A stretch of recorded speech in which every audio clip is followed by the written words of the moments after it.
a very warm welcome to everyone.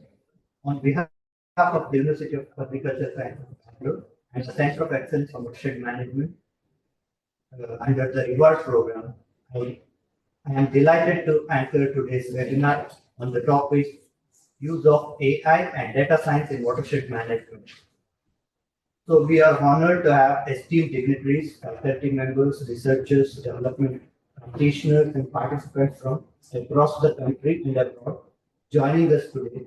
So to ensure a smooth and uninterrupted session, I kindly request all participants to keep their microphones muted. You may post your questions in the chat box during the presentation, and we will take them up during the Q&A session. So now, let us formally begin the webinar. To deliver the welcome address and briefly introduce the vision, mandate, and ongoing activities of the Center of Excellence on Watershed Management, I now request Dr. Nagaraja N. to address the gathering.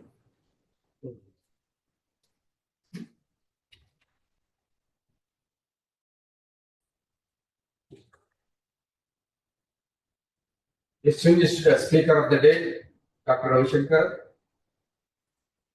the participants who have attended to hear his lecture presentation, the people who are present in front of the monitors or the electronic media who are eagerly waiting for listening the presentation by Dr. Ravi Shankar, and friends. At the outset, I welcome Dr. Ravi Shankar, a proud and distinguished alumnus of this university, who is an agricultural economist and who has served in various capacities. Now, presently, he is the founder and director of Grama Paathashala Bharat Mandi. He will be delivering a talk on artificial intelligence and data science in watershed management, which is the topic of the day. Everyone now speaks of artificial intelligence, and it has become almost part of our life. Sir, on behalf of the University of Agricultural Sciences Bangalore, on behalf of the Center of Excellence on Watershed Management, on behalf of the Watershed Management, and also on behalf of the Department of Land Resources, Government of India, I sincerely welcome to this session. I request Dr. Darsog to kindly invite him by handing over bouquet to him. Please.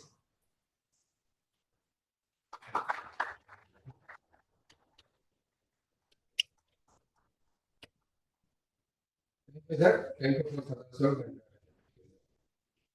The Center of Excellence is one of the important wings of the units of the reward program. Reward is the rejuvenating watersheds for agricultural resilience through innovative development. This is a World Bank funded project implemented in Karnataka and Odisha. The Center of Excellence on Watershed Management is established with an objective of advancing science-driven, science-led, and technology-driven watershed management across the country. Its main mandate is to build the capacities of watershed professionals within this country and also elsewhere, to build the capacities and the scientific approaches in watershed management. Either to the approach has been I don't say that it was not scientific, but we have more advanced scientific approaches which are being followed in the reward program.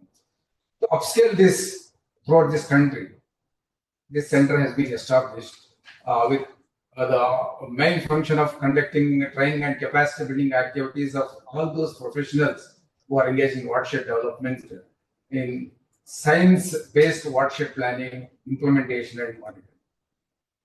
Its activities include the training and capacity building activities and generating the manuals which are important for the field functionaries to use in the plan and improve the protocols or refine the protocols for science-led watershed management, and also to refine the decision support systems which are currently being followed. But this kind of innovative activities are carried out by the center, and most importantly, the center started conducting webinars to reach out many people across this country. This is the 10th series in our webinar series. Shankar's presentation as 10th presentation. Hope all the participants will enjoy this presentation. Without taking much time, I request now Virupaksha to.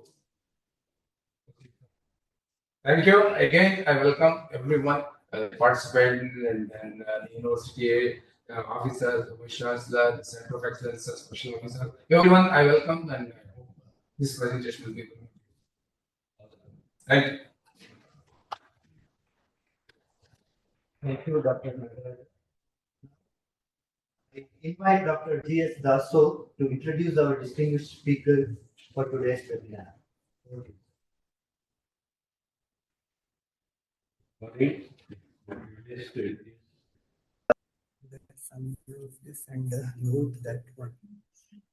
Hello. That's okay.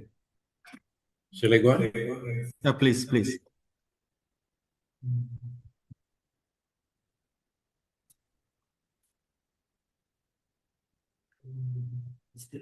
It's okay. He also consults and drives data science-driven digital transformation initiatives at Fortune 1000 companies. Dr. Ravi Shankar is also an entrepreneur, mentor, and investor in the agri-food tech and rural impact startup ecosystem. He is dedicated to scaling FPOs, FPCs, and fostering technology adoption across the Indian agricultural value chain. He serves as a seasoned mentor for premier accelerators, including UAS Bangalore, UAS Dharwad, CCAM, Antenna Ventures, Ford Network, AI Idea Norm, that is Agri Udan, AG Food Tech 360, TAI Bangalore, and Karnataka Digital Economy Mission. He is on the advisory board of NDRI, IAHR, ICRISAT, CIMIT, ITC, and DRL Foundation, and ERA International, among others. During 2025, Dr. Ravi Shankar served as a principal subject matter specialist in shaping global professional certification frameworks for data science and AI/ML. He played a lead role in developing and refining the learning content around global data science body of knowledge and the AI knowledge standards for data scientist, data engineer, data analyst, and AI engineer designations. Most recently, Dr. Ravi Shankar was selected as an Indian Administrative Fellow with the Union Ministry of Social Justice and Empowerment. In December 2025 alone, 1 month, Dr. Ravi Shankar authored and released 5 books, 3 pertaining to agriculture and 2 relating to AI at a time when India was hosting AI Summit internationally. I think it's a very interesting biodata, and I feel you will be inspired by his achievements. Now I hand over the mic to Dr. Ravi. Thank you, sir. Thank you very much, sir. Now, with great anticipation, we now move on to the highlight of today's event, the keynote presentation. It is my honor to warmly welcome Dr. Ravi Shankar, founder, director, Paathashala and Bharat Mandi, to deliver his lecture on use of AI and data science in watershed management. Sir, welcome, sir.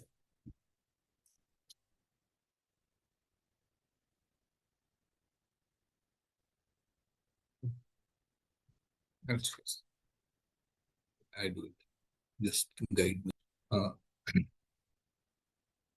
Namaste and good morning, good afternoon to everybody. First and foremost, I would like to acknowledge and thank the CoE Center of Excellence for Watershed Management here at GKVK, UAS Bangalore. Now, GKVK is my alma mater. I cannot forget. Way back in the mid-80s, I graduated and did my master's from here. Also, I should thank, I think, Dr. Nagaraja and Dr. Dasog. They are my teachers, really, right? And a special note should go to Dr. Dasog because he motivated me to take some time out and deliver this session, for which I am happy, excited, and honored, all three together. And again, I want to thank the staff and the faculty members of the CoE. Without further ado, we'll get started. I think I have an hour or so, roughly. You or take a few minutes this side, that side. 45 minutes. I'll try to make it faster. Yeah. So again, welcome everyone. People who are virtually in the meeting. I think there are more than 115 of them. I could see some count. 138. It's a good number. So welcome everyone. I'm delighted that you have joined this webinar series. I believe this is a community of field scientists, watershed managers, and researchers who believe that the next frontier of water and land management lies in data science, just to be data driven. That's the next frontier. So this is not a series, this particular topic in the series. This is a 10th in the series. This is not a topic to replace the field practitioners. It's a topic that will amplify, which will give a megaphone through data, through to the field practitioners, right? So that is the purpose of this session. There are the way I have structured and organized this talk for 45 minutes. Then we'll have some time for observations, Q&A. When Professor Dasog, requested me or talked about this topic, then I thought about organizing this within. So there are 6 sub-sessions, if you will, or 6 topics the way we are organized. It's like one session builds upon the other. It's like one layer on the other. And it adds a new sense on how to perceive the watershed. We need a new perception of watershed. When I say new perception, it's about satellite vision, it's about sensor hearing, and it is about mental model learning, the machine learning models, model memory. So by the end of 45, 50, 60 minutes today, hopefully, all of us who are participating in this webinar will have 1, a practical vocabulary, and 2, a toolkit by which you can evaluate whether the AI-based approach belongs in your respective program. That's the key takeaway. And to get started, India is more than roughly around 5,000 delineated watersheds all over the country.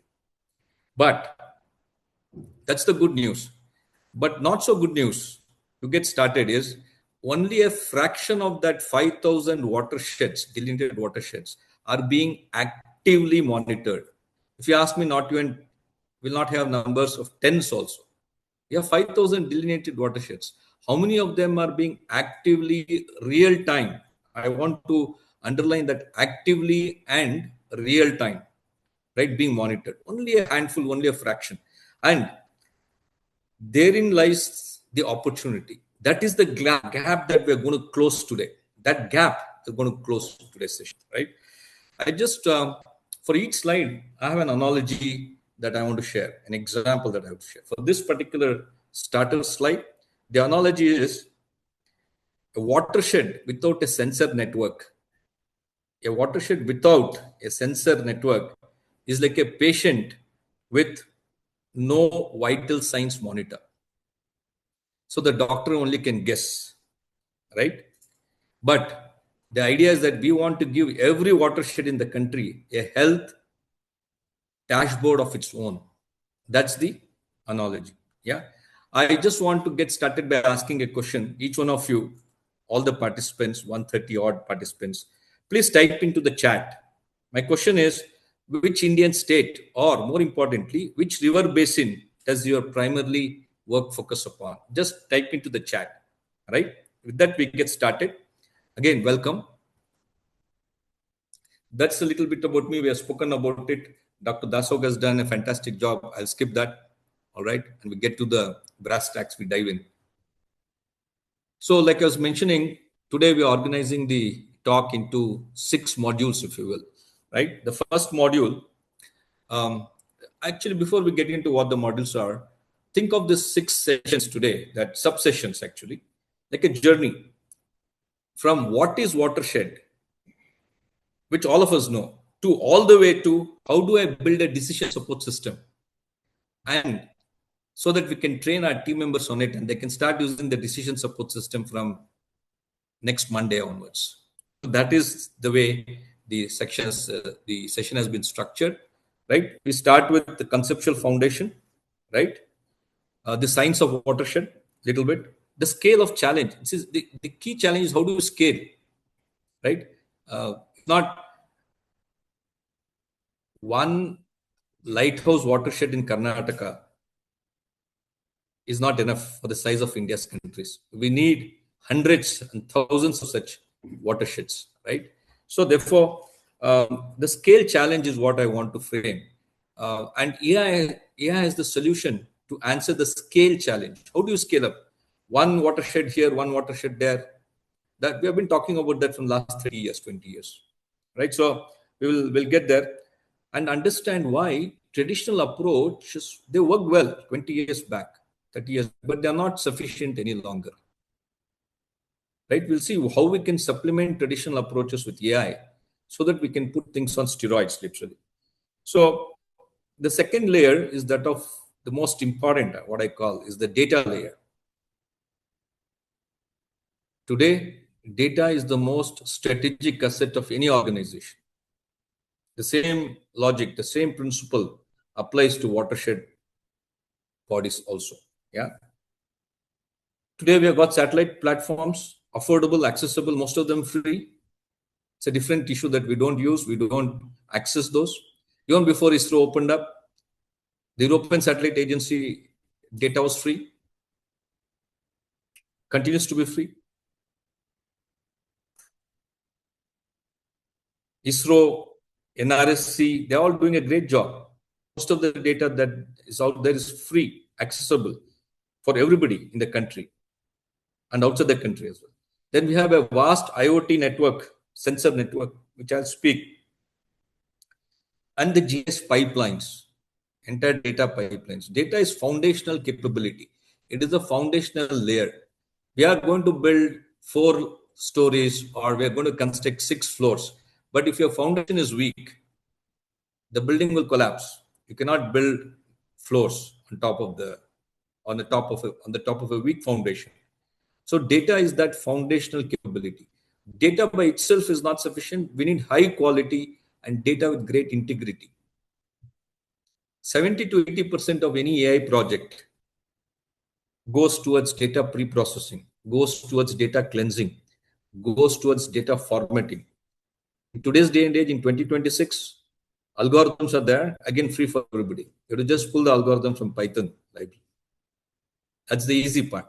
Data, quality data preparation is where the pain is. We'll spend some time there. That's the second layer, the data layer. The third layer, third session is the intelligence layer. So data by itself, raw data by itself is of no use. One has to convert data into information on one hand and information into actionable insights that the farmer can implement every day in the morning, right? This is the intelligence layer. Machine learning for hydrology, runoff prediction, LULC, deep learning models, many more that we will discuss. Soil health. And this is all real time.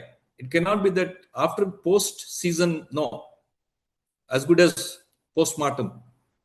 This is what we tend to do. We have to do real-time intervention, actionable intelligence and insights. That is your intelligence layer. The fourth layer or the fourth session that way is we have to learn.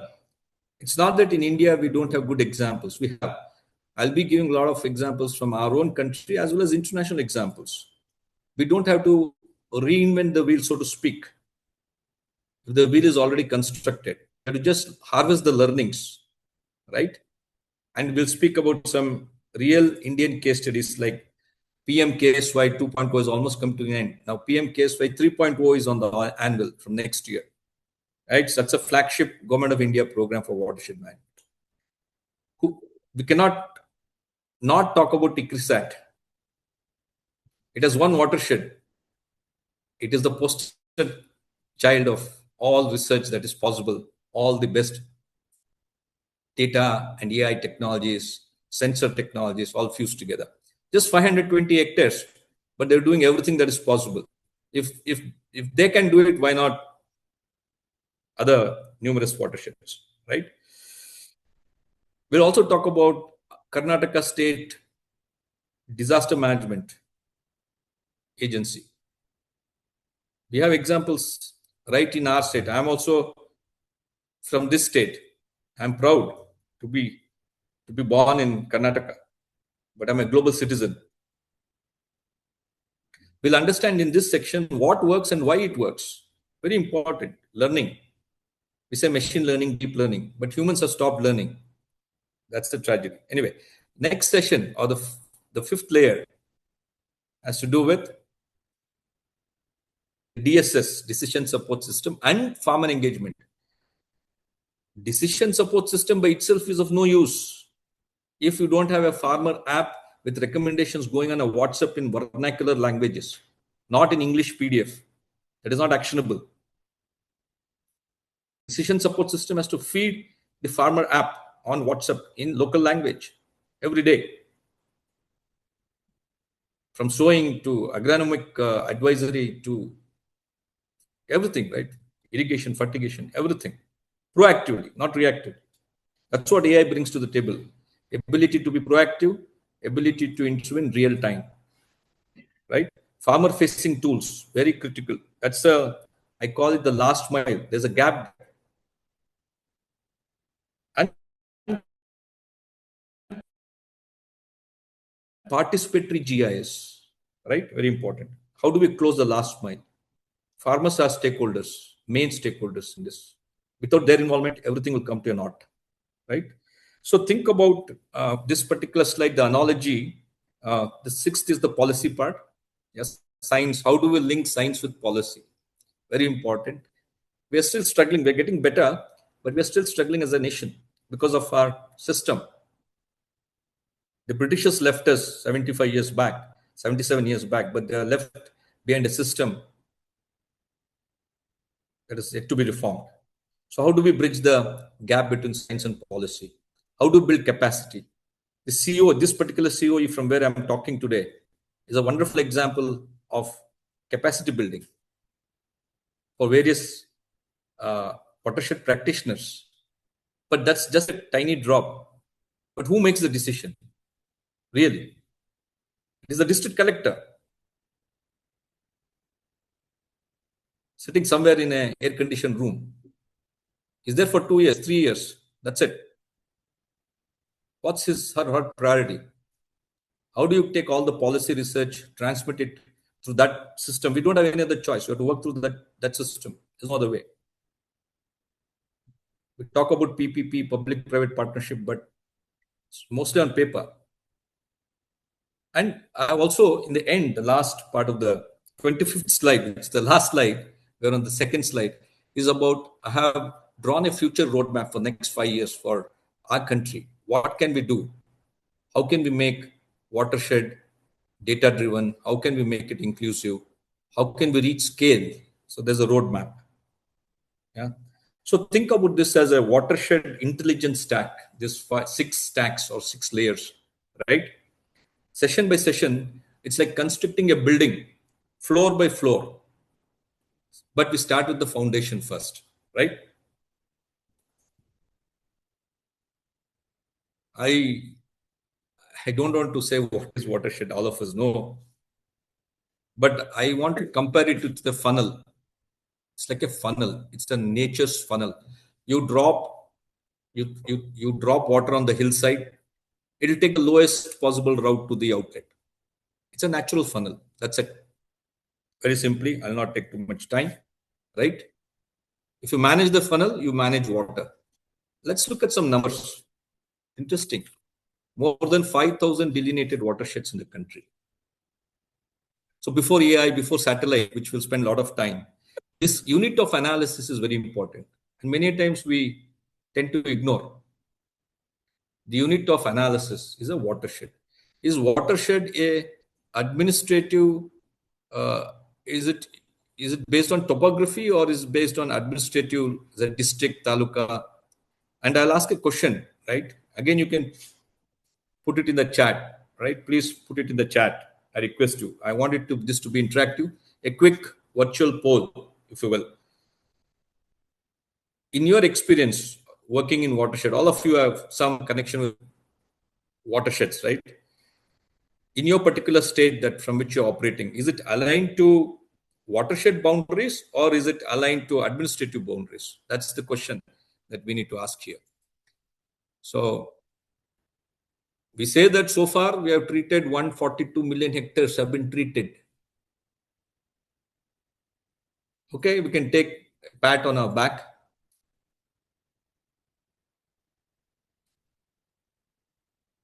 But only one, but the sad news is where I feel sad. Degraded land still covers 120 million hectares out of this 140. What does it mean? Where has the money gone? Have we managed the watershed properly? It begs a question. Out of 142 treated watershed area, 120 is still degraded.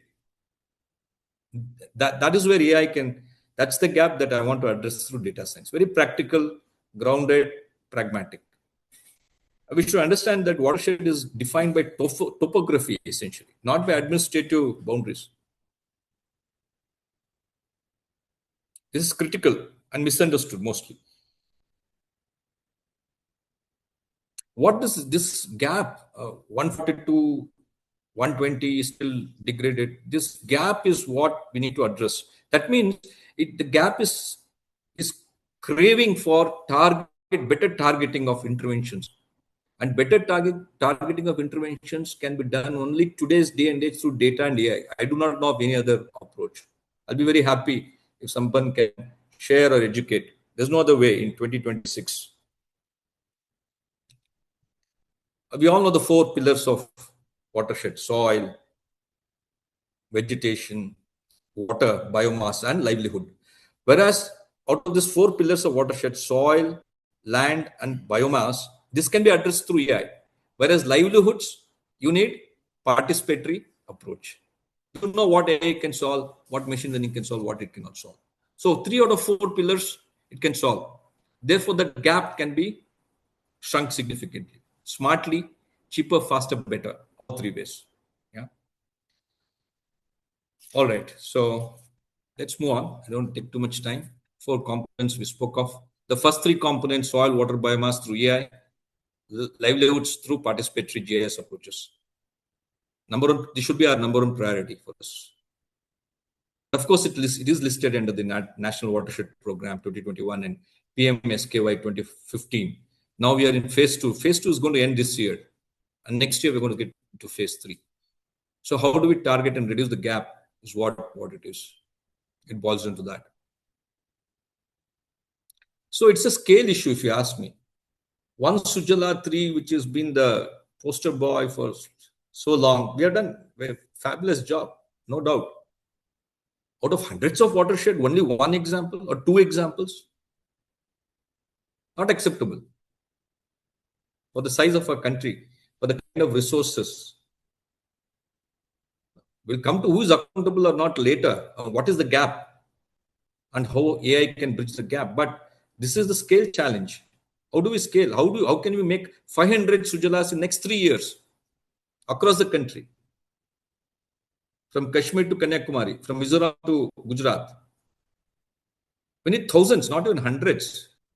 Because watershed is so super critical for food security, for water security, for nation security. Right? So let's look at some numbers and let's ponder over this. I will not talk.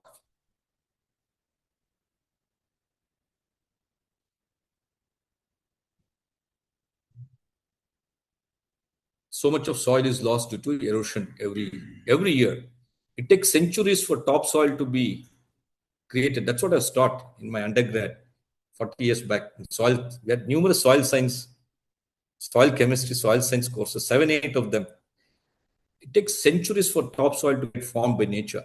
In 1 year, thousands of cubic meters of soil gets washed away due to rainfall, due to floods. That is equivalent to, the first point, the first 120 million hectares. We have treated 142, out of which still 120 is degraded. Something is fundamentally wrong. That 120 million hectares, just to give an idea, it is little bigger than South Africa as a country put together.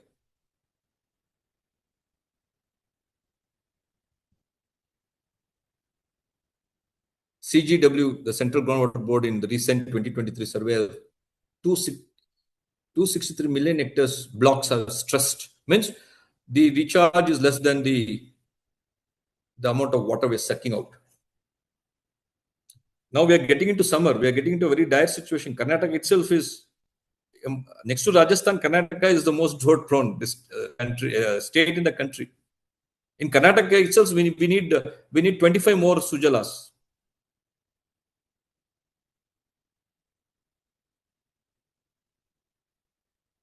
Rain-fed agriculture. Despite all the surface irrigation potential, we keep talking, right? Everything, 68% of Indian agriculture still depends upon monsoon. It's a gamble with the monsoon. It means most of food security is now directly dependent on how well we harvest and how well we conserve the water in watersheds. Very critical numbers. So what these numbers call is a case for urgency. What is the urgency? The urgency is it makes a case for data science and AI in watershed management. This 120 million hectares is the scale. You put lakhs and lakhs of scientists, agronomists, hydrologists, it's not going to solve the problem. It will not solve the problem. One good AI model can solve the problem. And therein lies the potential.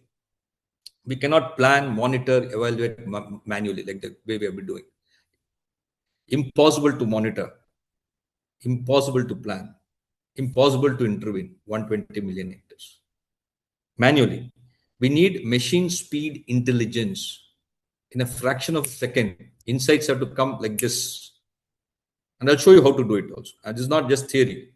I've come prepared with some nice dashboards and AI solutions as well to see the real stuff.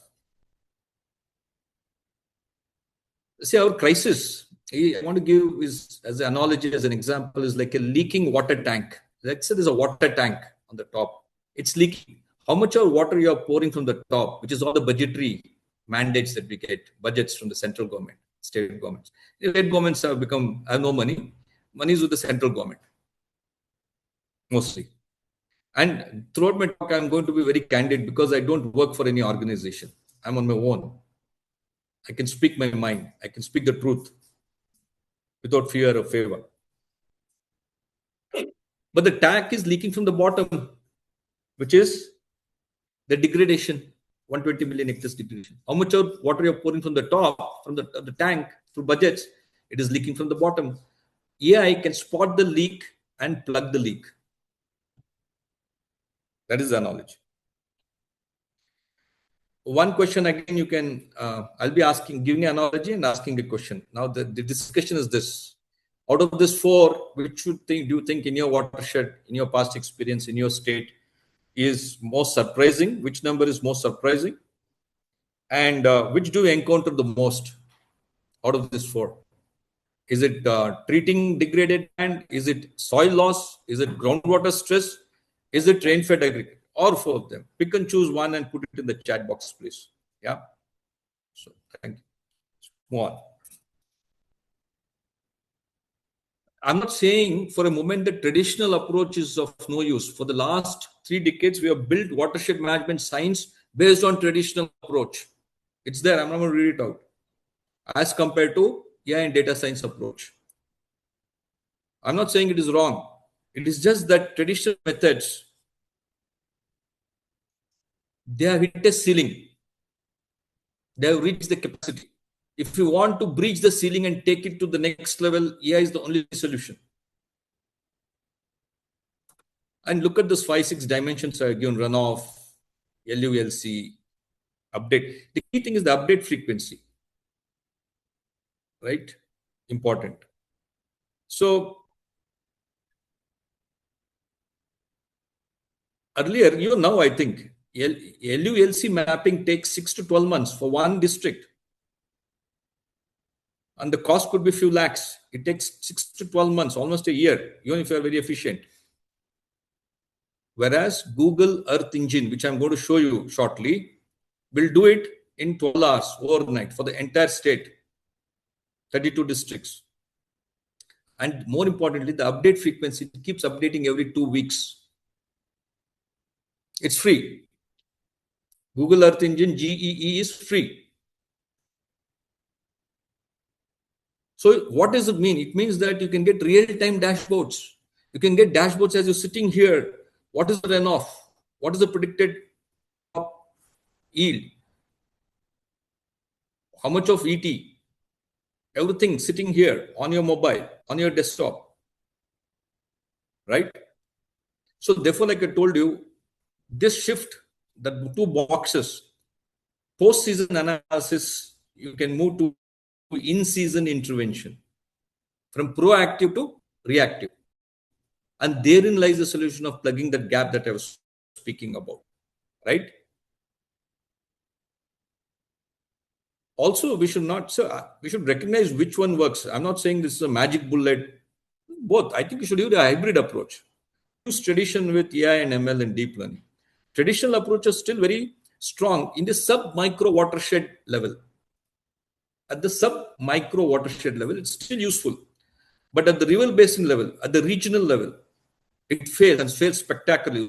That's the reason that 120 million hectares gap that I was speaking of earlier.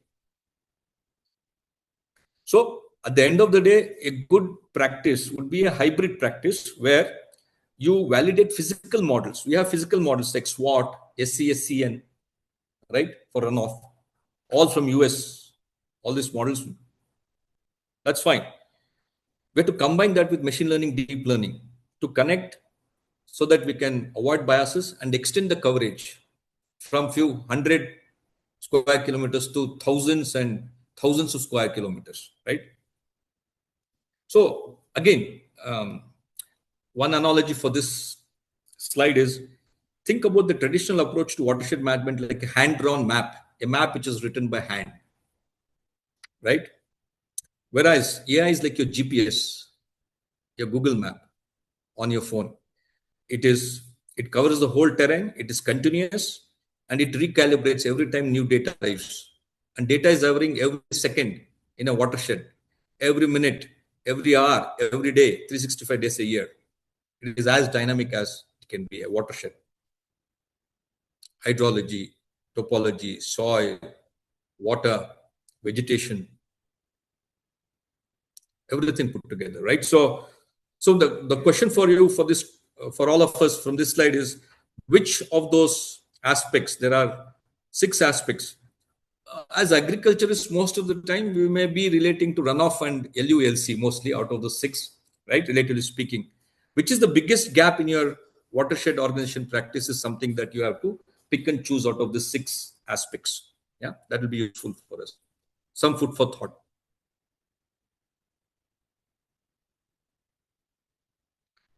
So before we dive into tools and methods, which I'm going to show you really, right? It's beyond PPT. Before we get into tools and methods, I want to give you a mental model to all of you. The model is here in your brain, right? Everybody has got 86 billion neurons.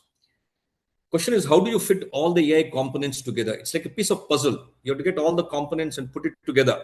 So I'll give you a mental model, and then we go to tools and methodology. Think of that you want to build a 4-story building, 4-story, ground floor, first floor, second, third floor. Yeah, that's a good analogy. The first floor is, I told you, the most foundational data. Data is the most strategic asset of any organization. High quality data with good integrity. All the sources from satellite imagery to sensor network to rain gauges to soil probes to drone, UAVs, all are emitting data. But like I told you, somebody has to convert data to information on one hand and information into insights on the other hand. So every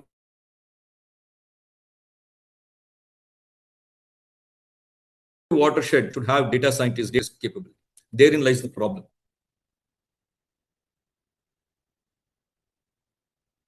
See now, the first layer is the data layer. This is the foundation. Without quality, continuous georeference data, right? No ML model will be useful. It's a lifeblood, right? It's the lifeblood of AI is data, right? All will feel this layer. The second layer is, like I told you, is the processing layer. This is like the factory floor where you assemble all the stuff, right?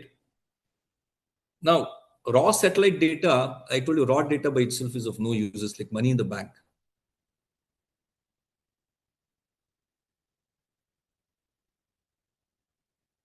So unless the money is withdrawn, you invest somewhere, it's of no use. Similarly, let's take satellite imagery, satellite data. It has to be mosaicked. It has to be prepped. Like I told you earlier, 70 to 80% of the time in an AI ML data science project goes in data preparation, aka data cleansing, in feature engineering.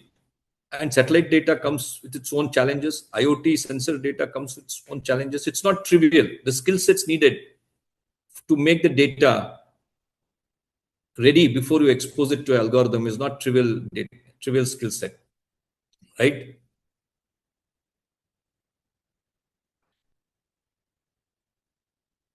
All of this as a processing layer. Now everything is on the cloud. Nobody does it in a standalone server. AWS, you can choose Microsoft, Google, or any third-party cloud. Google Earth Engine processes your data without you having to. I'll show you how it works, GEE, in a bit, the real one. Without having to download the data sets on your machine. You can process it their web on the cloud there itself. So storaging, importing, all that headache is gone. Life is easy in 2026. Data technology is democratized. It's affordable, accessible. The problem is elsewhere. The third layer is the intelligence layer. This is where all the ML models, statistical models live. Deep learning model, machine learning model, SCT model for runoffs, deep learning models for LULC, ensemble models for drought, hydrology, water quality modeling, turbidity modeling, all of this, right? The models, this is where it exists, right? So converting data into actionable decisions. Most important, the last layer, which is where the problem lies. We are good, I think, in India till the third layer. The problem is there's no connection between the third layer and the fourth layer. Is the decision layer, like I told you earlier. You can have wonderful models, good data, but if the farmer app in WhatsApp in vernacular language recommendations don't go out, it's not zero actionability. English PDF will not work. You need DSS dashboards. Who are the stakeholders? Who will be the consumers of data? Policy advisors, researchers. More importantly, farmer apps. That's the last mile gap. You need early warning systems for watershed managers, for farmers, ultimate stakeholders of farmers, the marginal farmers in India. Without this decision layer, the best or the brilliant layer number 3, intelligence layer, is of no use. It's like body without soul. Only skeleton, muscles, and blood. No soul in the body. Useless. This is the most common failure mode in most of the watersheds in India. The decision layer is extremely weak. Third layer is not connecting or talking to the fourth layer. Therein lies that gap, 120 million hectares gap. We say we have treated 143 million hectares, but still 120 out of 143 are degraded. What is wrong? It's like science gets published. All of us, we publish nicely. I'm not a scientist, thank God, anymore. I gave up long back. A lot of my colleagues, they publish, they say I have 100 publications, 200 publications. Science gets published, but farmer never sees the advisory. Right here, from here 50 kilometers, go to Chikbalapur, go to Dodbalapur, go to Chintamani. Are the farmers getting real-time science-based advisory from a public sector institute? Real-time in vernacular language? Answer is no. Let's not kid ourselves. This is one thing. I think the government realized this. Central government did realize this.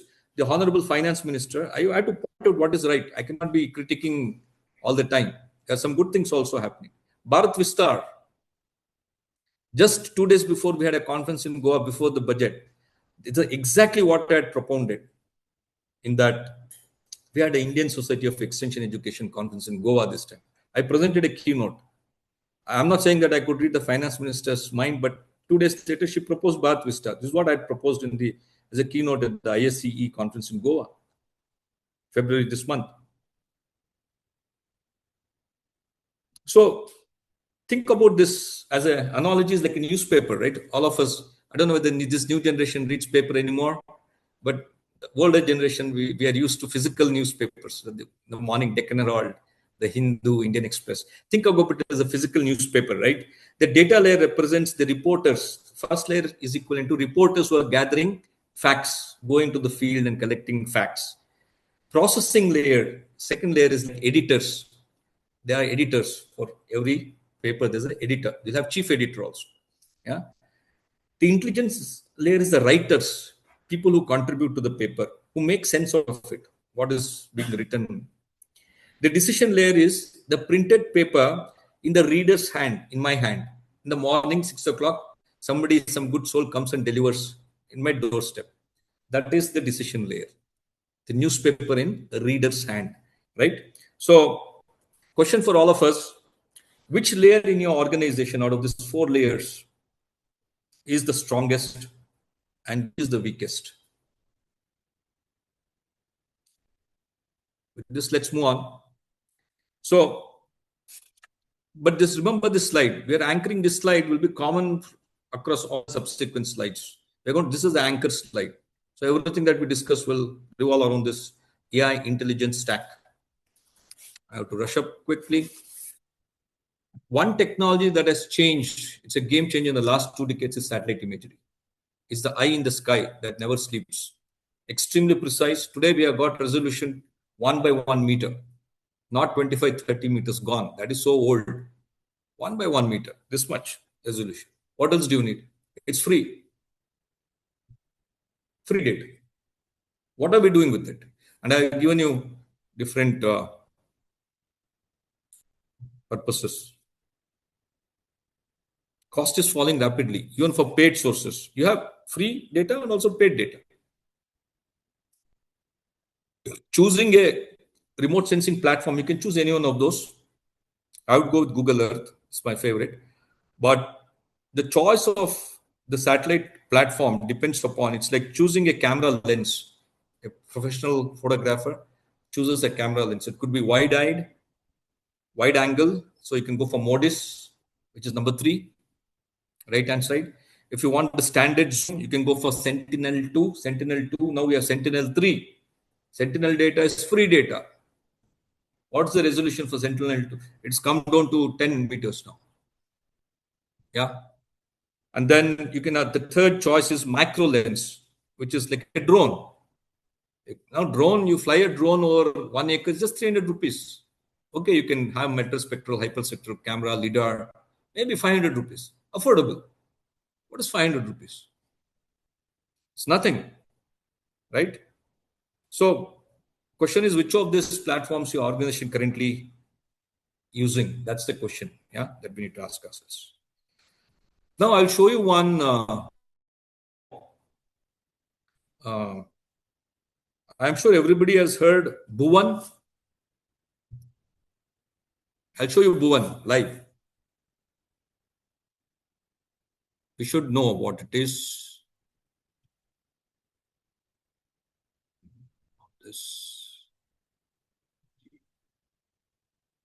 This is Bhuvan, right? All of us can see this. I think all of us can see. Yeah. And this is live. You look at this. It says resolution is 1.5 meters. It's free by Government of India. Watershed boundary, LUELC, drainage network, wastelands, water bodies. 14 satellites are generating this data. Back in the day, of course, I was 1980s and 90s when I was a student here. This is my alma mater. We didn't have access to any data. It was paper and pencil. You had to go primary survey. Now everything is available on your fingertip. But the question is, are we leveraging it? And the best data I would is CoE-WM, right, for delineation, for demarcating micro watershed into gullies, riverines, all of that, right? CoE-WM data is very advanced. So it's by Government of India.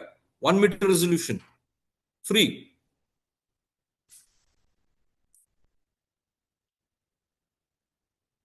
Look at this, how it changes. Look at watershed boundary. I want to show LULC. It's all super, everything is available, right? Everything is available. Only thing is we have to do it the way we need to do. Data is available, technology is affordable. What is missing? I think it's a mindset. The mindset. I wanted to show you Dharwad or Hubli cartodem terrain. Let's see. Yeah, there you see.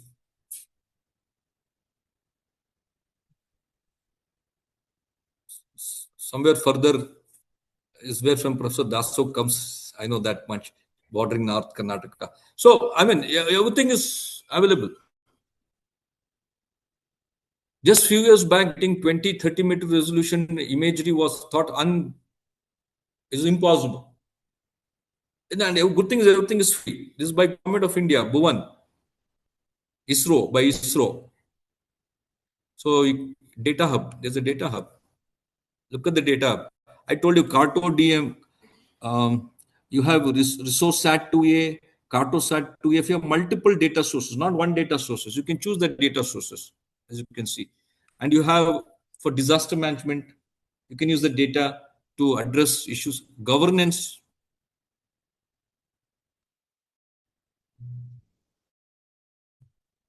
All data is uploaded, is up to date, district-wise data, drainage, water bodies. Let me see water bodies. This is too big. Let me, yeah. So the water bodies. Whoa, whoa, whoa. See, look at this. Major water bodies.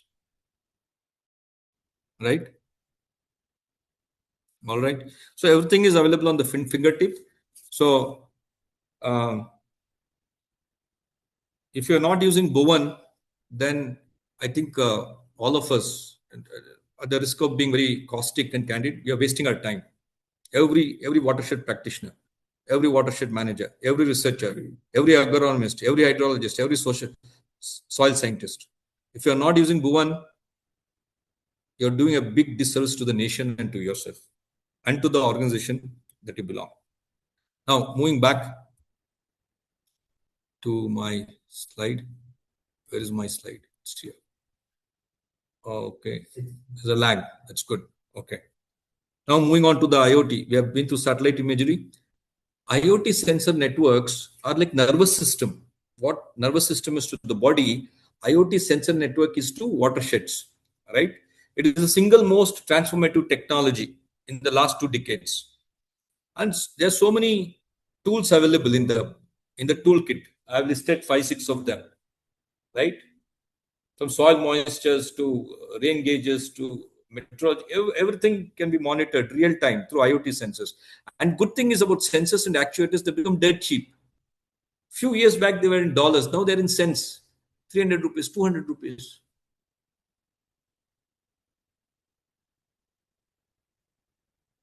But most of it is manufactured in Taiwan, which is China and China. Now, but some 2, 3 Indian companies have started to manufacture, right? If satellites, like I told, eye in the sky, IoT sensors are your nervous system. It's like your nervous system watershed. They give you continuous in situ ground truth data, which is most valuable, right? Real time. I want to underline real time, right? I think the biggest thing is if you look at the ICR network, the WCRTIs, they have 150 plus network, right? Automated water quality stations. I'm talking about water quality, turbidity, soil, solids, etc. across major river basins in the country. This is the most systematic and biggest IoT network, watershed network, maybe in the world, next to China. I'll talk about China in a bit. We cannot not talk about China also. This data should be shared widely. First of all, do we know that the data exists? If it is ICR data, it is public data. It is not proprietary. It's taxpayers' money data across all river basins, right? That's very important. I talked about ICRISAT, right? One particular small place called Kottapalli. They have the most sophisticated network sensor They have 60 plus networks, IoT network sensors, 60 plus in a small 525 hectares, most sophisticated, all kinds of research. And they're doing it from 2018 onwards. They integrated AI with IoT in 2018. Today we're in 2026. Learnings from ICRISAT's Kottupalli watershed should be disseminated to every watershed in the country. After all, they are in Telangana. They are not somewhere in Taiwan or anywhere, right? The key message is the cost barrier has fallen down dramatically. Sensors are dirt cheap. Just simple thing like three things, like a soil moisture plus a rain gauge plus a decision so data logger system is like 23,000 rupees put together. Back in the days in 80s, 23,000 rupees sounded like 23 lakhs. Now 23,000 rupees is not even 3 days of stipend for a MSc student. That's the cost. Yeah.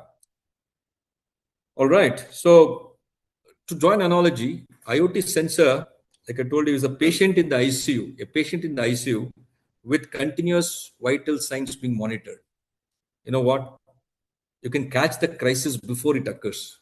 You can be proactive as opposed to reactive. No post-season analysis, no. In-season intervention is what you can do before it is too late. Give more examples. Like, look at this wonderful graph. Machine learning for runoff and stream flow prediction, right? And now we'll get to the heart of AI for hydrology. This is the heart. You know, traditional methods like CSC and right. And now we have artificial neural network, random forest, long short-term memory network, and a hybrid combination of LSTM neural architecture and convolutional neural net architecture. Look at the accuracy. From as low as 0.7 to as high as 0.5. These are based on real research studies, the R-square values, right? At the end of the day, it's not about techniques. It's all available as a library in Python. This is free. The technique's free. Data is available. Again, the good thing is that ML improves your prediction accuracy. Every time you run the model, every time it iterates, every time new data comes, it gets better. It learns, it gets more accurate. Predictions, forecasts, anything from runoff to crop yields to turbidity, anything can be predicted. All the data is there to be harvested. It gets better. That it institutionalizes the memory. It remembers very well. Millions of data points. Processes in a second today on your GPU, on a laptop, right? So think about LSTM, long short-term memory network, which is 2016 era. Now we all use transformers and other architectures, but still it is useful. RNN, LSTM networks, neural net networks, deep learning. Using LSTM to predict monsoon runoff is like an experienced field scientist who has seen 20 years of monsoon, okay? And he's not looking at only today's rain. That experienced meteorologist who has been tracking monsoon for 20 years on the field, he remembers last week's soil saturation. He also remembers last month's dry spell and last year's anomaly in terms of rainfall. So the model is able to institutionalize that memory. Humans will forget. That meteorologist will resign. Along with him, all the knowledge goes. But once you build a model, it institutionalizes that memory. And hence, performance is so huge. Even a 0.01, which is 1 basis point improvement in accuracy, can, and if that insight is implemented in the watershed, it means crores of rupees of top line or bottom line for the farmers and for that entire watershed. We're talking about 20 basis points, 25 basis points improvement, 25 percentage points, right? Huge. Now, this kind of improvements only can come through AI. There's no other way. It's magical, almost magical. Where's 0.7 and where's 0.93, 95? 25 percentage points, basis points. I'm sorry, basis points. Even 1 basis point means hundreds of crores of swing, provided you implement that as an early warning system, right? So the question to all of us is whether you in your watershed program have you implemented one of the ML based model for runoff or for yield prediction, right? If yes, what was the limiting factor? Was it data? Was it expertise? Was it institutional buy-in? What was the limitation if you're not implemented? That's the so the today you have platforms which will do GenAI will automatically without one line of coding, Python coding, without one line of syntax, it will build a model for. All you need to do is to ensure high quality data in a fraction of a second. GenAI app will do it for you. You don't need Python programmers. You don't need data scientists. You frame the problem, make sure high quality data. Magic happens in 30 seconds. And I think this is the holy grail. LULC mapping, deep learning, neural nets are very good at it. It's the most dramatic improvement in Watershed. Like I told earlier, it used to take 6 to 12 months. Again, it gets static within the day it has been published. Next day, it is static. But Google Earth Engine, every 2 weeks, you can update for free. And it does it in a fraction of a second, right? Remember, LULC is the primary driver of any watershed hydrological response. That's the basic input. Peak runoff. See, at the end of the day, deforestation results in runoff. We know that. That contributes to 30 to 60% of runoffs in watershed, deforestation. So therefore, you need accurate LULC as an input for the deep learning model. This is a basic input and can be done within few hours, not 6, 12 months or few lakhs of rupees, and then it gets stale in a day, right? Every pixel, every image, Sentinel-2, it can map the entire land cover category in few seconds. Accuracy is more than 92% in most classes. Be it forest, be it agriculture, be it water, be it fallow, be it built up, any land use classification, more than 92%. Humans can never go beyond 86% accuracy. For example, NRCS and the satellite center in Ahmedabad in Gujarat, they already have a neural net called as efficient net. It's available. They use resources SAT data from ISRO and NRCS. They have built a layer on Bhuvan, which I showed. That Bhuvan that I showed you a few minutes back, it is right. And GE account is free. Google Earth Engine. Google Earth Engine uses random forest. It's a decision tree. It doesn't matter which technique. Nobody bothers. The farmer doesn't care. It's CNN, LSTM. He wants to know whether tomorrow is it going to rain accurately in my village. Whether after 3 months, my yield forecast is in the ballpark. These are the practical quality of water quality, right? So, therefore, GE account is free. Google Earth Engine is free account. Anybody can register. If you register as a academia or a public sector institute, it's zero. It's free. Not even 1 rupee you have to pay, right? And it generates 10-meter resolution. GEE free version, 10-meter resolution. Yeah, and it can classify the entire district of one entire district in 4 hours accurately with 93% accuracy. 4 hours, free account, zero cost.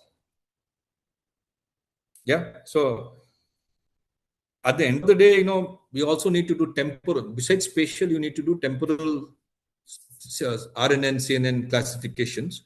So by using temporal classification, using RNN, CNN neural nets, you can then figure out, you can distinguish the difference between Kharif crops and Rabi crops, right? Easily. You can also identify double crop land because it's temporal, right? You can also detect crop failure before harvest due to pest disease, due to soil moisture stress, etc., climate change, etc., etc. See, the thing is, it's not that machine learning or deep learning neural nets will replace human judgment or intelligence. It's just at the scale. You have millions of images and pixels. Humans can never do it in many years. You can do it in 4 hours. You take 4 years, you can never achieve that accuracy. That's the beauty. That's how you can scale up the scaling problem. DEM is the gold standard, right? It's like a fingerprint. Every ridge, every value, digital elevation model. Again, from the US, if you want to delineate the boundaries of watershed, right? It's called as topographic fingerprint. There are different sources. I've given 6 sources. PyShed is a program library in Python. It'll just delineate the watershed the way you want. Only thing is you should know what quality you want. If you want micro or sub basin delineation, then you can use PyShed for it. So each one of this has NASA's SRTM is free, but it's a 30-meter resolution. US. So you have various options. It's not one option, right? It's not one option. To give an analogy, a DEM, digital elevation model, is like a contour map. We all have seen contour maps. It's like a digital, if you give it a life digitally, a contour map from a 2D, it becomes a 3D. That is the example of DEM models. We're talking about AI models, right? It will tell you every ridge in the water, which way it's going to go or which way it should go. What is the boundary? Where should the adjacent ridge lines meet? All of this. That is the topographical divide. It gives you such fine nuances to such granularity. It's just not possible humanly. It's just not possible humanly. Yeah. So the question for us for this slide that we need to answer, and you can put it in the chat box, is what is the DEM source? There are 6 sources I've pointed out, the data source. Which DEM source are you currently using in your watershed? If at all you're using, right? I will compare something called as CartoDEM, which ISRO offers at 1.5 meter resolution, free. CartoDEM 2, 3. We're in 3 series now, right? Against SRTM. You have to compare. NASA data is free, ISRO data is free. That is 30 meter resolution. This is 1.5 meter resolution. Compare and contrast. That's the ask. I'll take 3 case studies. The first one is PM-KSY, the flagship. Look at the numbers. 50,000 crores has been spent so far. Phase 2 is going to come to an end. Much more will be spent. Maybe 1 lakh crore for phase 3. Double the allocation. 1 lakh crore is a lot of money. And there have been positives also. I'm going to show you both sides of the coin. 28% improvement in groundwater level. Ministry of Rural Development has tracked this in 2022, 2 years back. Right? And there are around 9,500 sub-watersheds have been treated under this scheme. Right? Net sown area has increased, and it's been attributed to around 4 million hectares directly to this PM-KSY initiatives. And you know what? Early warning system in Narmada Basin. 72 hours, huge. SWAT is a model, SWAT is a model. Yeah. So the key message is prioritization. How do you prioritize? Here we are using in this numbers are a reflection of AI-based prioritization for intervention. Even if it is 50,000 crores, 50,000 crores is 50,000 crores. It is not 5 lakh crores. It is not 50 lakh crores. You have a limited budget. Budget is always limited. How do you prioritize? You can do 20 different things. AI-based prioritization is the only way to go forward. Otherwise, it becomes political. One MP will say, no. This is my district is, what is that aspirational district? So get the money here. And you know how the money is spent. The less we talk, the better it is. So AI-driven prioritization is very important. In fact, you know, all these numbers are very good. These are positives, as you can see, real tangible benefits, right? It can be quantified implicitly, explicitly, hard, soft savings. But I'm saying what is missing? What is still missing? Which is what worries me day and night. What is still missing is how can we make in the PM-KSY contracts are given, contracts, right? For maintaining this one, for constructing the bunds, to plug the gullies, to build all the structures, desilting. In the PM-KSY contracts, we have to make it mandatory. What should be done mandatory? Continuous NDVI monitoring, real time, should be made part of the contract. Now, this is a policy issue by the central government. Well, central government, Niti Aayog will make the formulate the policy, but how is it implemented and where is it implemented? It has to be implemented in the villages of the watershed, at the Gram Panchayat level. So this is the big disconnect in India. We are a federal structure. I don't want to get into constitution and politics. Water is a central subject. It becomes contentious. Unless we don't work as a team, there's no AI, and data and AI can only help provided we collaborate and work as a team. I'll come to that in the end. Yeah, so you have to make it mandatory. Continuous real-time NDVI. NDVI, we've been talking from 50 years. Just red, blue, and green. It's not a big deal. Data is free. Satellite imagery is free. ISRO is giving it for free. Why can't we make it mandatory in the contracts, in the PM-KSY contracts? Only then you can change the behavior. Otherwise, that's the key message. So we have the data. Sentinel-2 is free. Data is free. Sentinel-2. Satellite. Free data from ISRO. That's the missing part. So AI-driven prioritization in PMSKY is like to give a triage in an emergency room. In an emergency hospital room, they conduct the triage. Triage means the most serious cases will be attended to first. Not because you came first, you have a scratch in your hand, you will not be treated first. Somebody who's broken the head will be treated first. Similarly, AI-driven prioritization, right? If you use science-based watershed triage, like the way we are doing here, it will save time and also money, and outcomes also will be better, like this 4.2 million hectares in 72 hours. So I have a question for those of you working in PM-KSY. I think almost all districts come under PM-KSY, but we have aspirational districts as well, right? Theoretically, all districts come. My question is, has satellite monitoring changed the accountability dynamics in your watershed? That's the question. How can we not speak about it? Because I already spoken thrice, but we should see.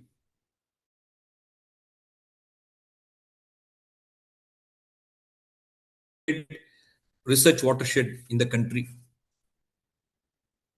Like I told you, only 525 hectares, 60 IoT sensors. AI is integrated with sensors in 2018. Integration. Sensors on its own will give only so much. Satellite imagery with sensors. Drone imagery. Third, different sources coming together. Integration is the key. It is a living laboratory, if you ask me. It's like the Mecca of watersheds in India, right? And there's some numbers you can read. I'm not going to read it out.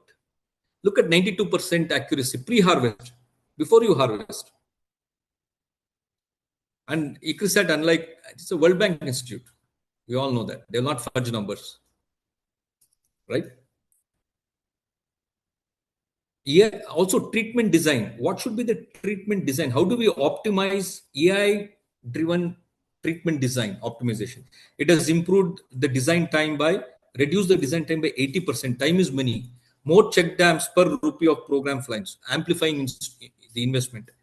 Smart farm mobile. That's what I told you. The key thing is there are 1,200 farmers in that watershed who are using the smart app developed by, you could say, the last mile. I told you the last mile, the last layer.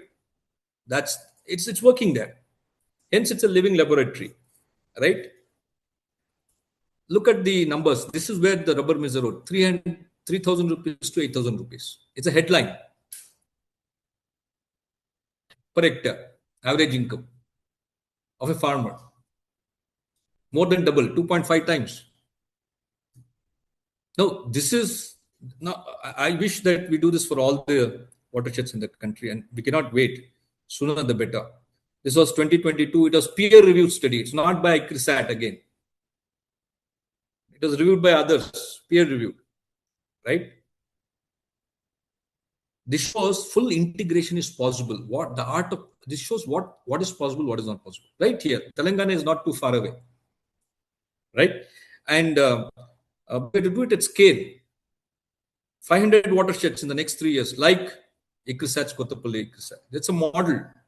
We have to scale, but it's to be affordable to the farmers, right? That's the key.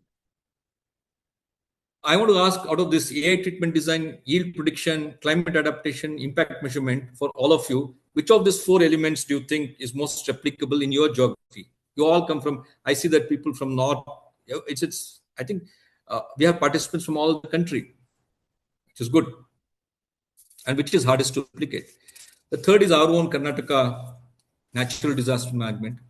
Look at the numbers. This is a good one. The bottom line for me was, by using AI in that watershed in Kodagu, Core, there were landslides in 22-23. Great proportions. It was a tragedy of great magnitude. 3 lives were saved because the early warning system earlier, before AI intervention, was 15 minutes. With AI, 45 minutes. 3 times earlier. It's the difference between life and death. 3 lives were saved. And this is the system. This is a real one. It's working. The system architecture. Look at the lead time. I'm taking the lower end of the lead time, 45 minutes. Earlier it was 0 to 15 minutes. Think about it analogy-wise, like a smoke detector in a room. We don't have a smoke detector here.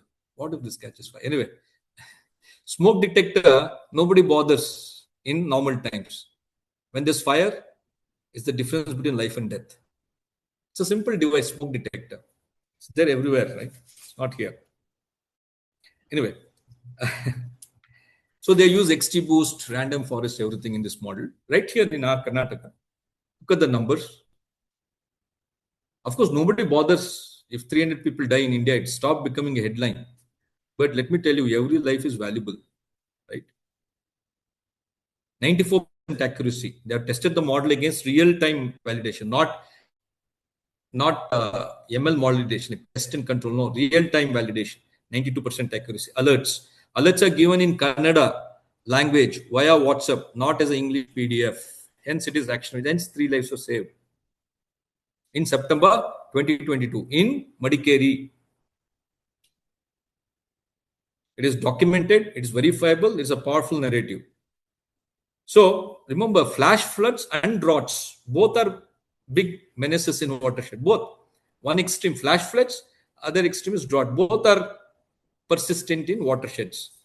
Question is, where is that you'll give higher priority for AI-enabled early warning system in your region, in your state, in your watershed? That's the question for all. Soil health monitoring, we all seen we got portable spectrophotometers, etc., etc. You know what? I want to point out to NBSS LUP, which is just few kilometers from where we are, maybe 5 kilometers or less than that. NBSS LUP, which is ICAR Institute, they map the entire country. They have different data sets and data products, free. They predict everything. They're using random. They use Professor Dasu, soil organic content, pH, NPK, everything is documented at 100-meter resolution. NBSS LUP, pan country. They have a soil grid system. BSI, SAVI, from Sentinel to these two things, bare soil index is BSI. It's free. It's updated constantly, right? You don't have to go and collect samples every now and then, physical samples, no. It covers factors like soil erodibility, the Sentinel-2 data, SAVI and BSI. For soil, we're talking about soil health now. DM slope, erosion risk maps.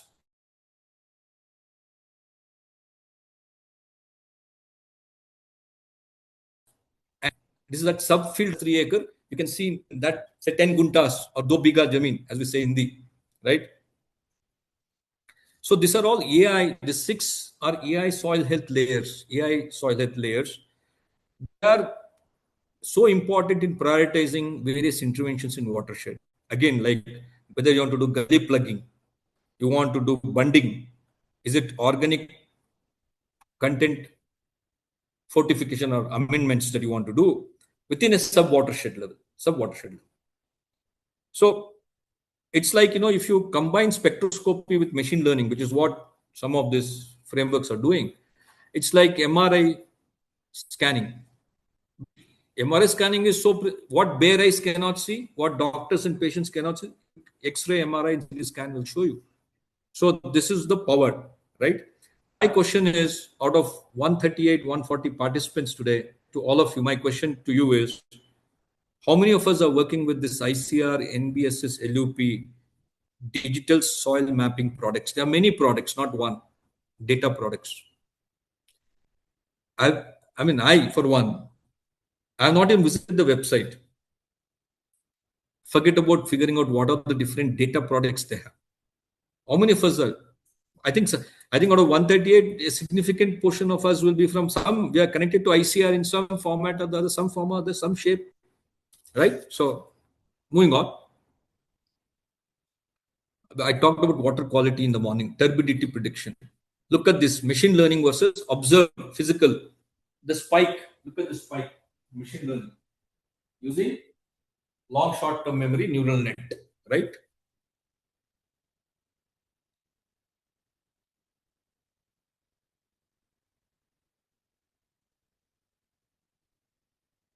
Water treatment plants are built in watersheds, the treatment plants.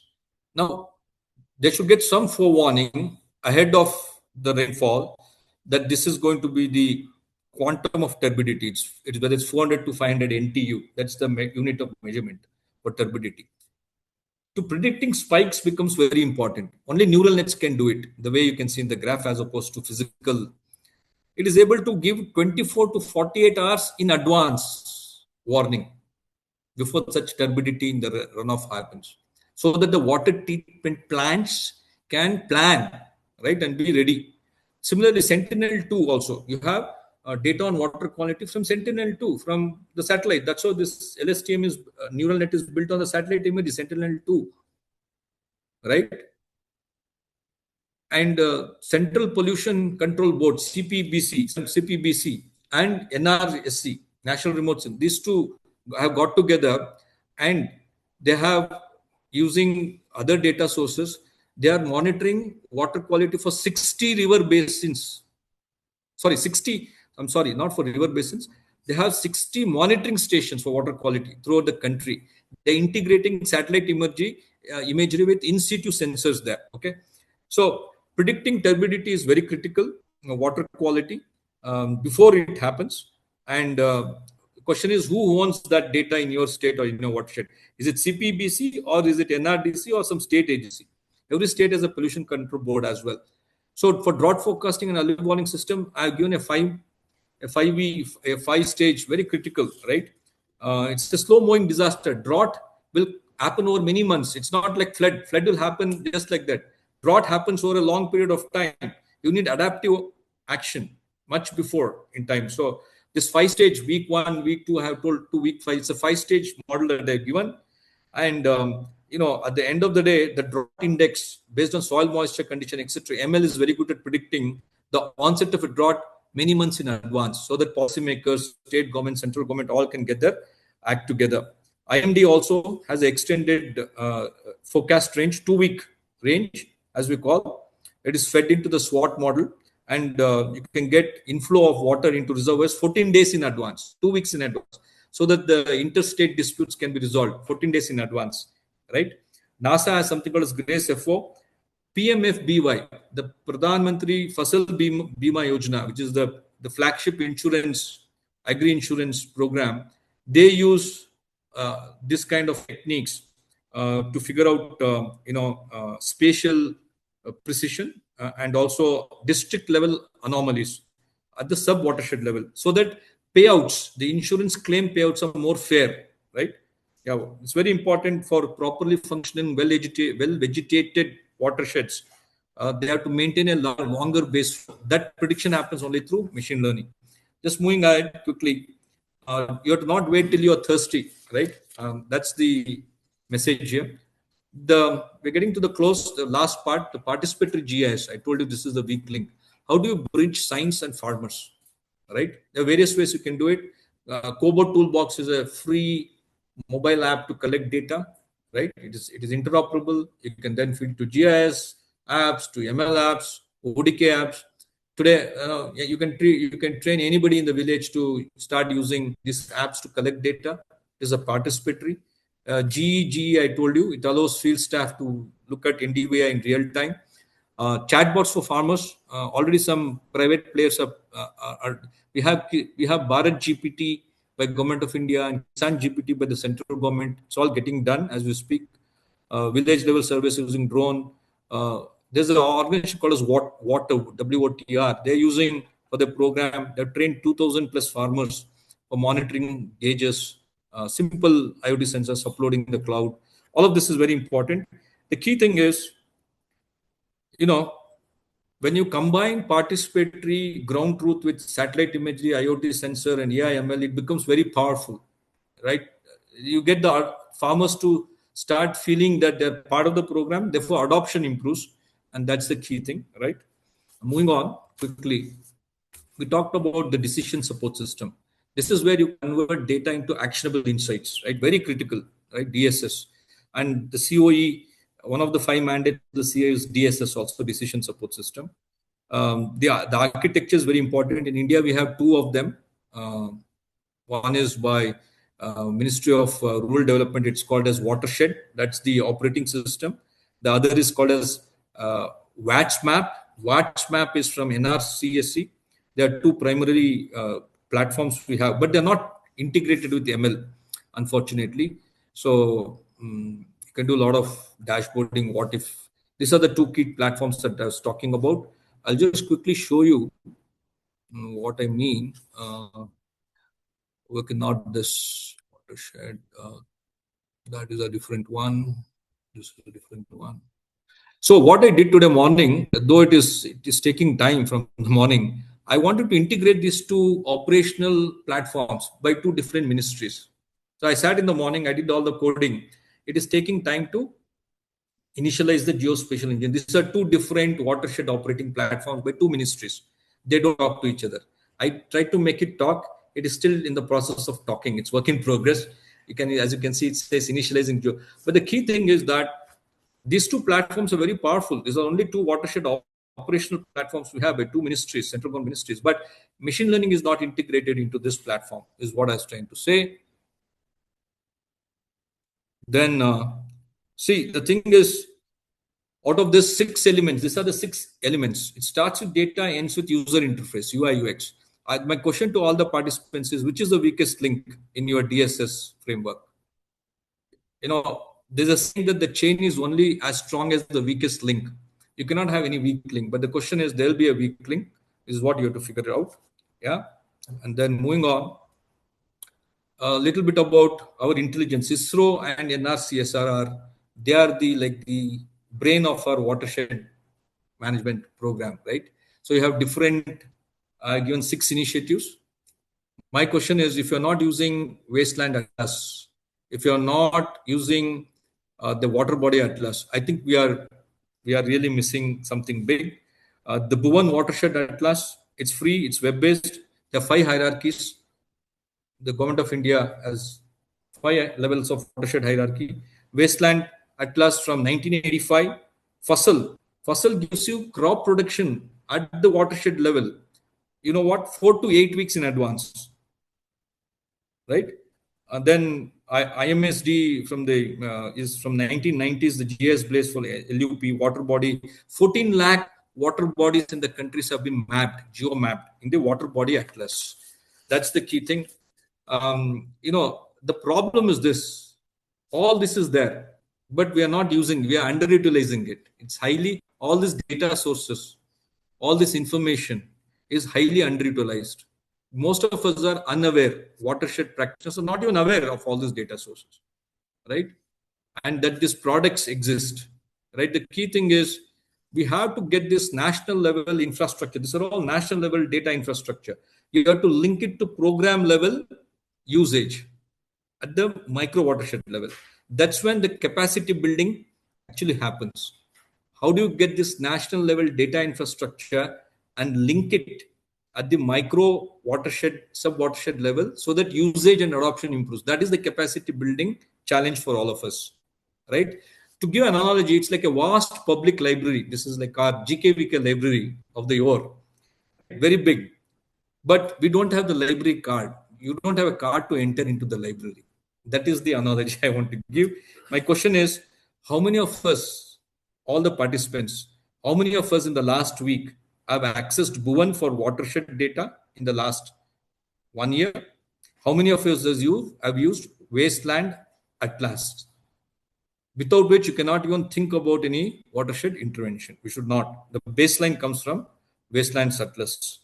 So some international lessons. There are a lot of. I told you, India does. We have done a lot of stuff. We don't have to reinvent the wheel. We can learn best practices. What is there? I've taken from Israel to Kenya to Australia to Brazil. The common thread is all of them are combining satellite data, sensor data, open source, ML, GEE is very excellent example of Google Earth, and actionable dashboards very nicely.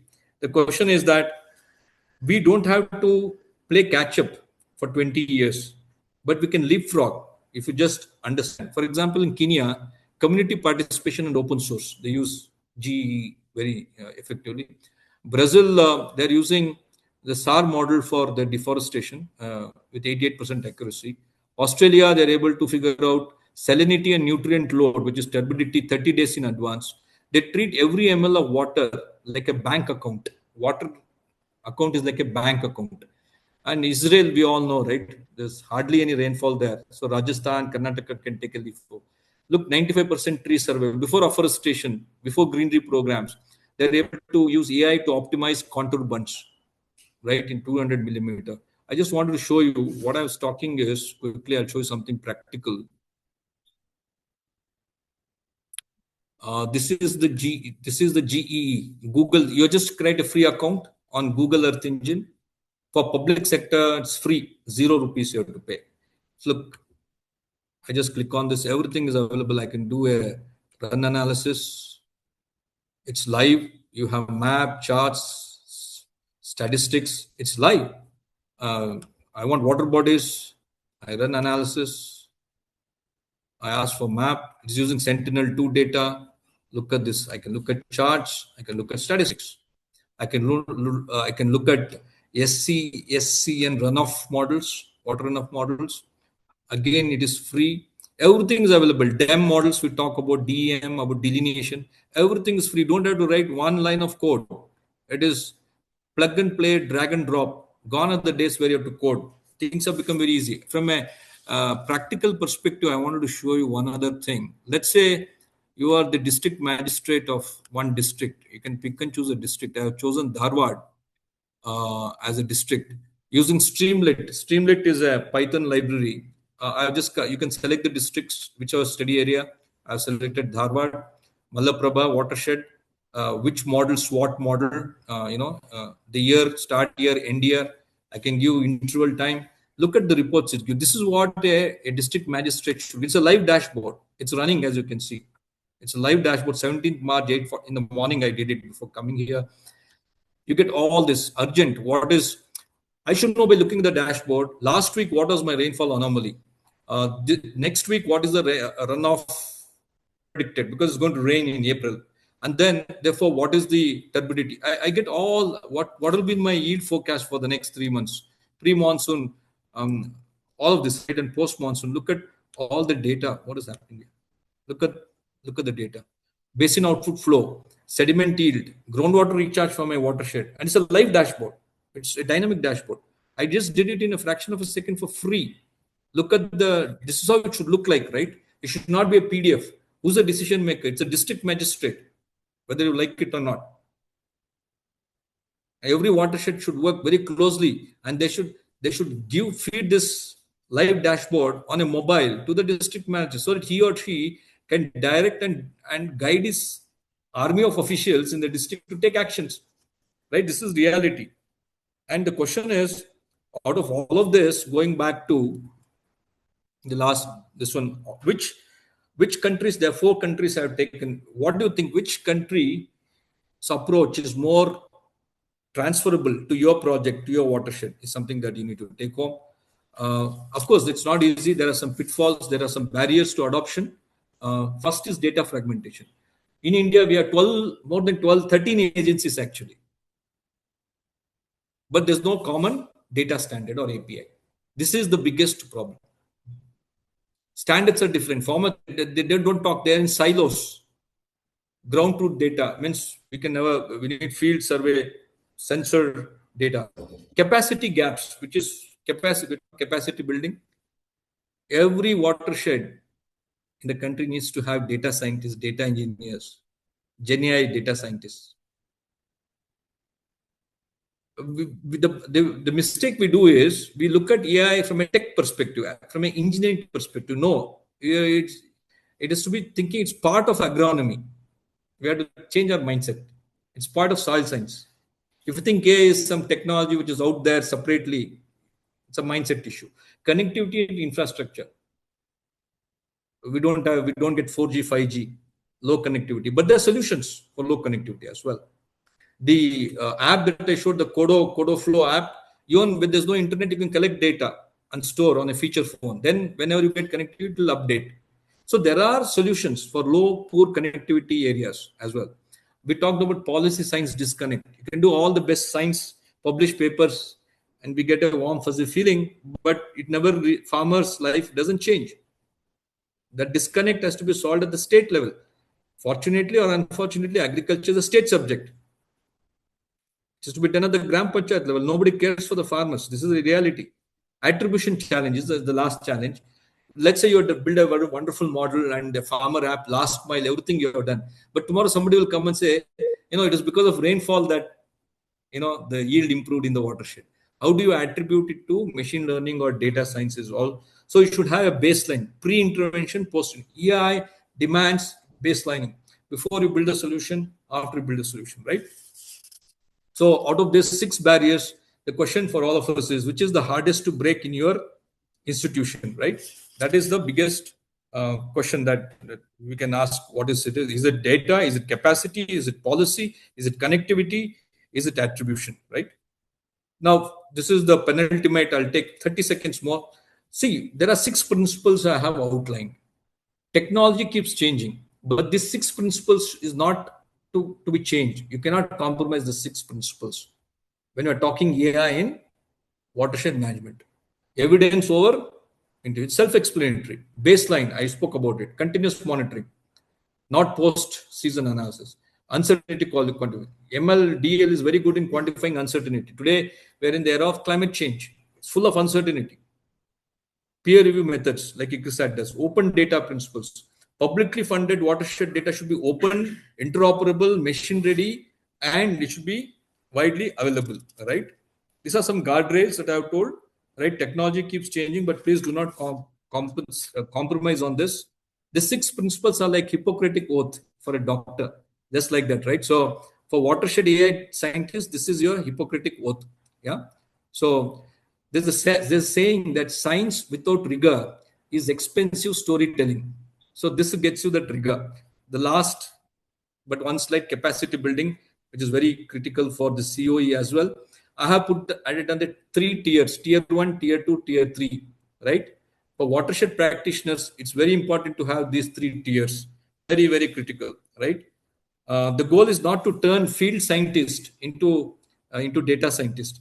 It is to make them effective consumers of data so that they can consume AI-generated maps, AI-generated advisories, etc., etc. Right? So this is very important. I have given the skill sets for these 3 tiers, what is required. And typical time to get trained, it's in few days you can do it these days, not few weeks. You have to learn from global models. Africa is doing it. Australia is Africa, East Africa and Australia. They have see, in India, we do not have one program in the entire country. I'm talking about formal educational program. So again, a challenge to the CoE, where we have integrated either this in an undergrad or a postgrad. In the NAR system, ICR SAF system, we do not have one program where you integrated AI in watershed. It's not there. Formal program doesn't exist.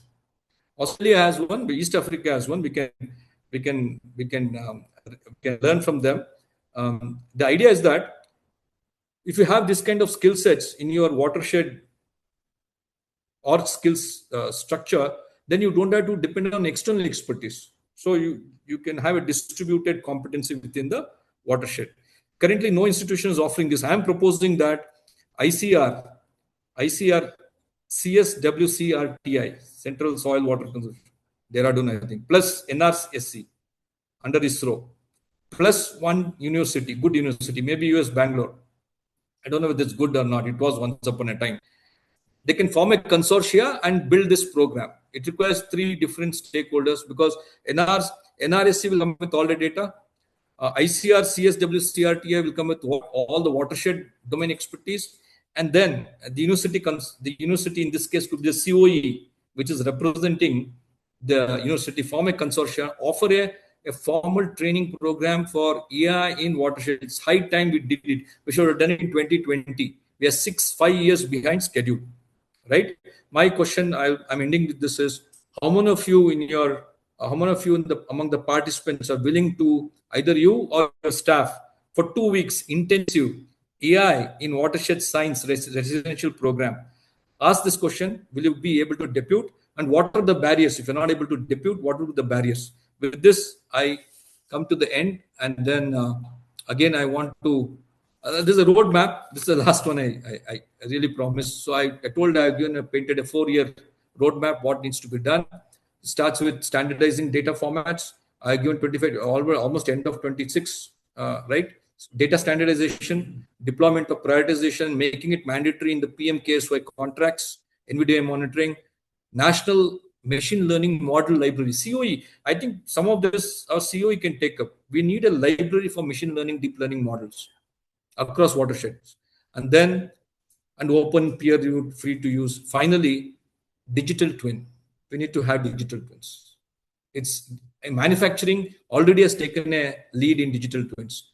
It's a 5-year-old technology. For watersheds, we need digital twins. Israel is very good at it. Digital twin as a technology exists. We have to just apply to watershed. Today, data is free. Software is almost free. We need for at least 50 major sub-basins is what I'm proposing. And that will help us for simulation and optimization. You can do simulation optimization in the digital twin and then take the best result and then implement it in the watershed without tinkering the watershed, because climate adaptation is becoming a big issue. Resilient agriculture is a big topic, burning topic. Climate uncertainty, the only solution is AI, because AI can predict and forecast like no humans can do. That's the only insurance that we have. With this, I've come to an end. Again, on my behalf, on behalf of the CoE and all the faculty and participants, I want to thank you for this patient hearing. If there are any questions, I'm happy to answer. It's open for observations and Q&A. Thank you so much.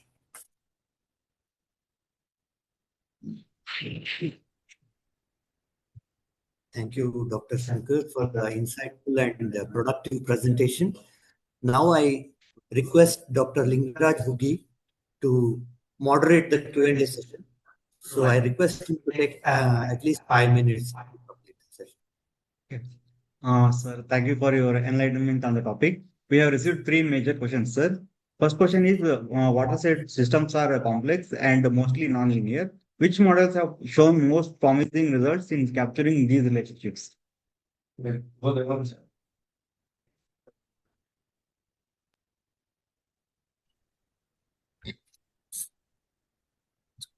choice of the model, whether it's a machine learning or deep learning model, is much less of an issue.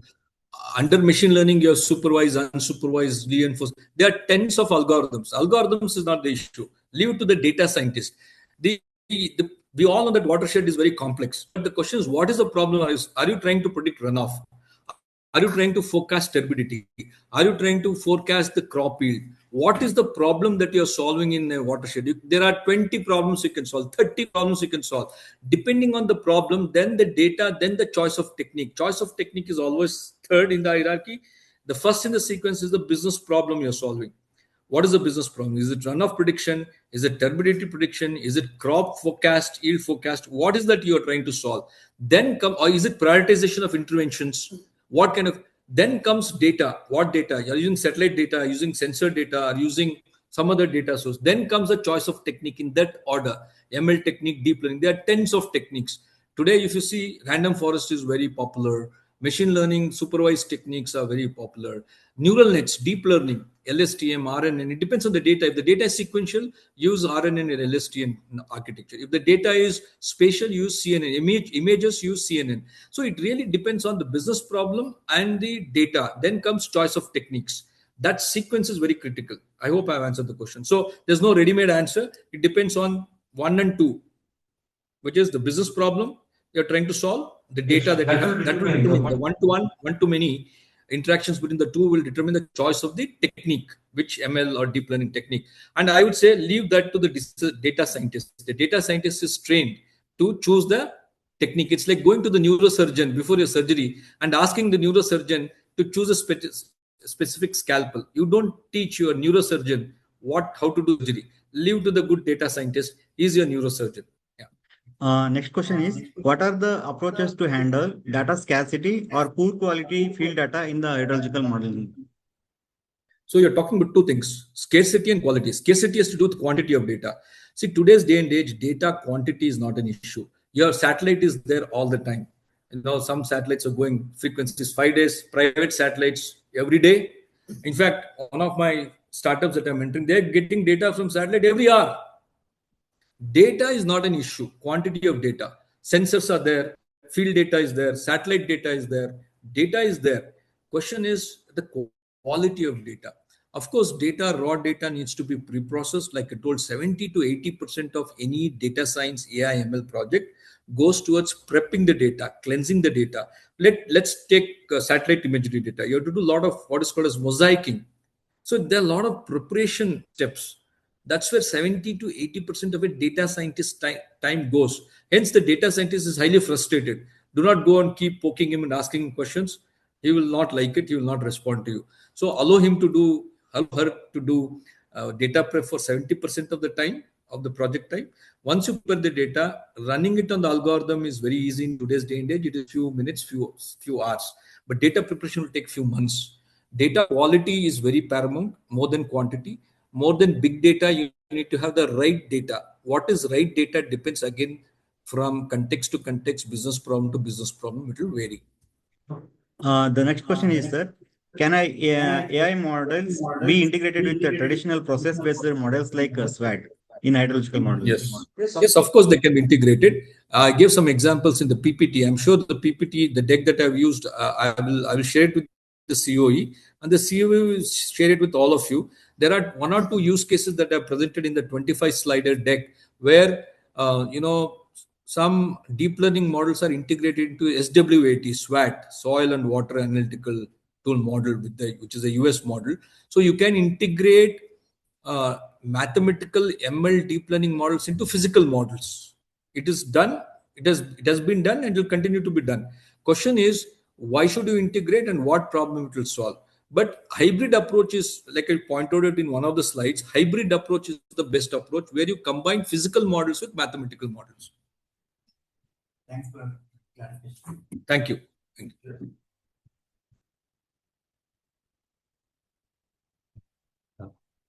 Thank you, Dr. Ugi, for moderating the Q&A session. Now, to conclude today's program, I now request Dr. Prithviraj to deliver the vote of thanks.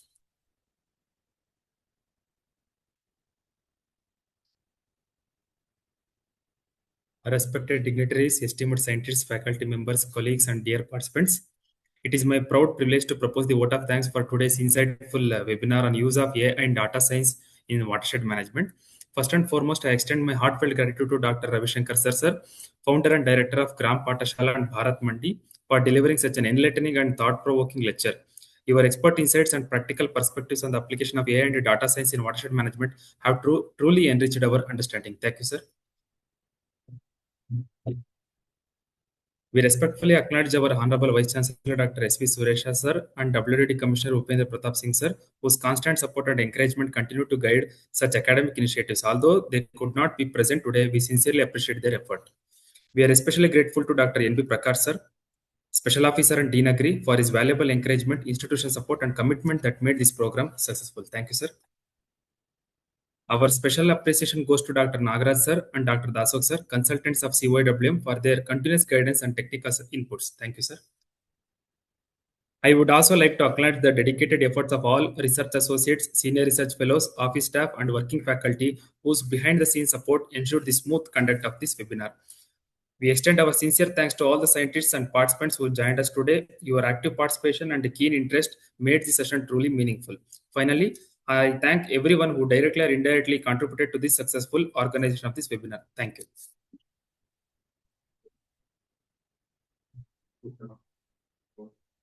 So thank you to all our distinguished speakers, dignitaries, participants for the valuable presence and active participation. Please note that e-certificates will be shared within 3 working days to your registered email IDs. So with this, we formally conclude today's webinar. Looking forward to our upcoming webinars. Thank you. Have a wonderful day.